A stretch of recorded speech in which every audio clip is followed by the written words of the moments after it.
reducing your capital gains tax liability. You may be able to save time and money on your tax with a better understanding of the capital gains tax rules. It's widely known that under the 50% rule, investors only need to include half the net capital gain on those investments held for more than a year in their assessable income. It's the treatment and offsetting of losses which confuses most people. Generally, most investors halve the capital gain and then deduct any capital loss amounts. This is incorrect. You're meant to net out any losses against the full capital gain and then apply the 50% rule. Investors can now choose the order in which they reduce their gains by applying their losses and may benefit by netting any losses against gains for which the 50% rule doesn't apply, that is, shares held less than 12 months. A hypothetical. Ben has a capital gain on some shares he sold this year.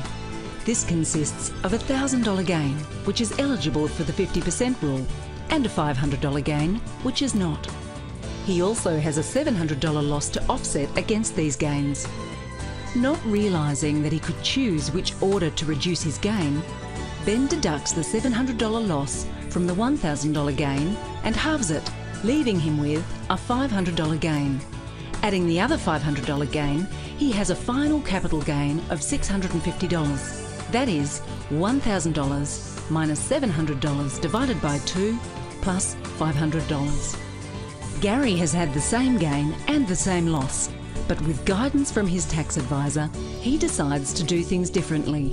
He uses $500 of his $700 loss to cancel out the $500 gain, ineligible for the 50% rule, and uses the remaining $200 loss to offset the $1,000 gain using the 50% rule.